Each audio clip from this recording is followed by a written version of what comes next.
In January 2024, the world received news that stopped them cold. Catherine, Princess of Wales, had cancer. The woman who seemed perfect, healthy and invincible was fighting for her life behind palace walls. What followed was not a PR campaign, not a Netflix series, not a tell-all interview. What followed was silence, dignity, and a courage that moved the entire nation to tears. This is the untold story of Catherine's cancer battle. And it is not a story of weakness, it is a story of strength, resilience, and the quiet determination that defines the future queen. Let me take you back to that day, January 17th, 2024. Kensington Palace released a statement that sent shockwaves through the media. Catherine had undergone major abdominal surgery.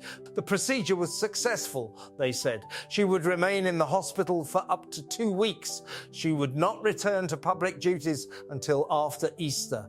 The press speculated wildly. What was wrong with her? Why was she staying so long? Was it more serious than they were saying? The public worried. They sent cards. They left flowers. They prayed for her recovery. But Catherine said nothing. Then, on March 22nd, 2024, she released a video message. She sat on a bench in Windsor wearing a striped sweater, her hair pulled back, her face tired but determined. And she spoke directly to the nation. She said, and I quote, "In January, I underwent major abdominal surgery in London. At the time, it was thought that my condition was non-cancerous. The surgery was successful. However, tests after the operation found cancer had been present. My medical team therefore advised that I should undergo a course of preventative chemotherapy." Think about the courage it took to say those words. Catherine is a deeply private person. She has spent 15 years protecting her family from public scrutiny, shielding her children from the media, maintaining boundaries between her public role and her private life. Yet she chose to share her diagnosis with the world. Why? Because she knew that speculation would be worse than the truth. Because she wanted to protect her children from the rumours they would hear at school. Because she understood that her silence would only fuel the tabloid machine. So she spoke quietly, honestly, without drama, without tears, without self-pity, and the world listened.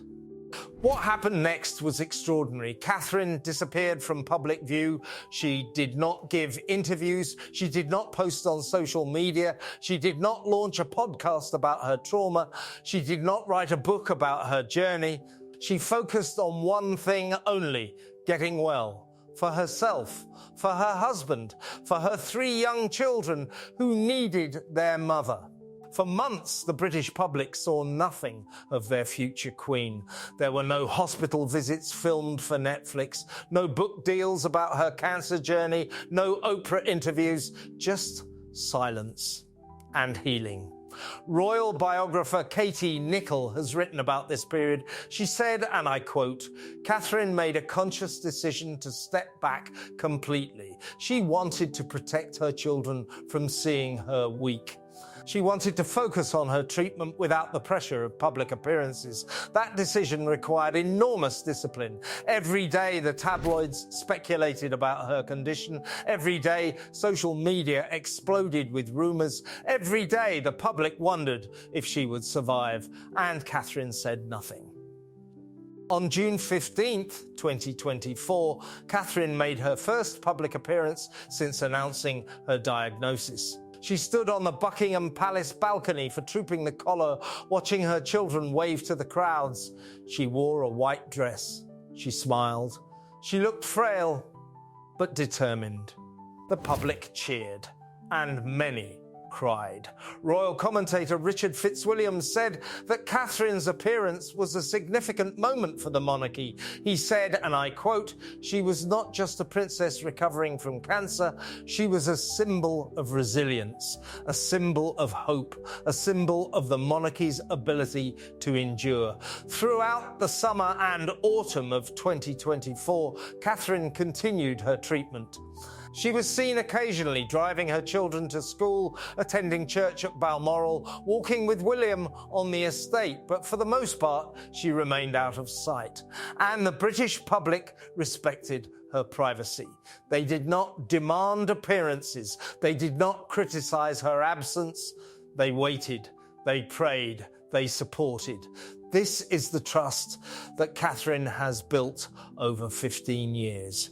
She has never sold them a false version of herself.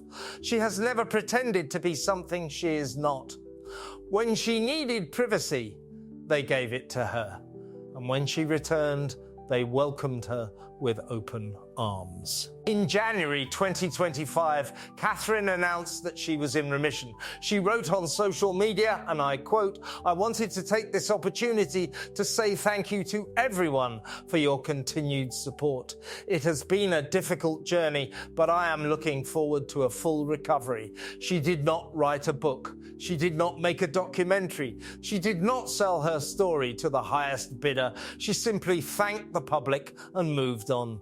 In the months since, Catherine has returned to royal duties with remarkable energy. She launched new initiatives for her Centre for Early Childhood. She visited schools and hospitals across the United Kingdom. She travelled to Italy for her first overseas tour since completing treatment.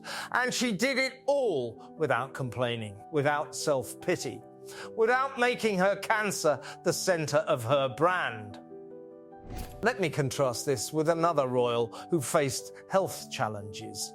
When King Charles announced his own cancer diagnosis, he continued working. He attended events, he waved to crowds, he showed the nation that duty does not stop even when your body is fighting. Catherine did the same. Now contrast that with the Sussex approach. When Meghan Markle spoke about her mental health struggles, she did it on a global platform with Oprah Winfrey. She turned her pain into content. She monetized her trauma. She made millions from her suffering. Catherine did the opposite. She faced cancer in private. She shared only what was necessary, and she never sold her story. This is the difference between duty and performance, between service and self-promotion, between a future queen and someone who will never understand what that means. Prince William has spoken about how Catherine's cancer battle affected him. In his recent Heart FM interview, he said, and I quote, "She's been an amazing mum, an amazing wife.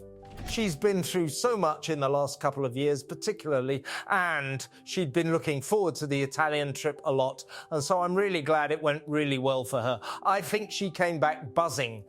Buzzing, that is the word he used. Not exhausted, not overwhelmed, buzzing. After everything she has been through, Catherine is not just surviving, she is thriving." He also revealed that Catherine's Italy trip required careful balancing. He said, and I quote, "Away trips like that take a lot out of you. So we have to balance that, make sure she's okay and rested.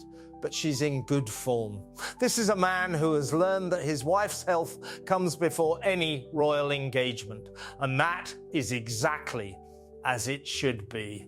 One of the most touching moments of Catherine's cancer journey came from her children. Prince Louis, who was 5 at the time of her diagnosis, reportedly asked his mother, "Are you going to be okay?"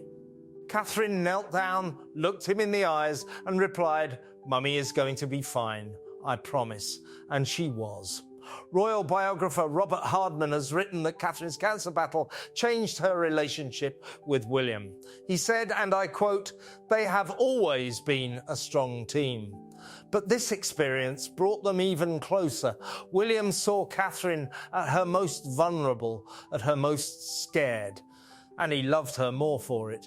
Catherine has also become closer to her father-in-law, King Charles. Both faced cancer at the same time. Both understood what the other was going through, the sleepless nights, the fear, the uncertainty. A palace insider said that Charles and Catherine now share a bond that no other royals have. They call each other regularly. They check in, they offer support and encouragement. In the midst of tragedy, connection. Catherine's cancer battle also revealed something about the British public. When she was sick, they did not demand appearances. They did not criticize her absence. They did not speculate about her marriage or her mental state. They waited. They prayed. They supported. This is the trust that Catherine has built over 15 years of consistent, quiet service. She has never sold them a false version of herself. She has never pretended to be something she is not. When she needed privacy, they gave it to her. And when she returned, they welcomed her back with cheers and tears and flags. Royal historian Dr. Ed Owens has noted that Catherine's cancer battle may be the making of her as a future queen. He said, and I quote, "The public has now seen her vulnerable, and they love her more for it. She is no longer a remote figure in a tiara. She is a human being who faced death and won."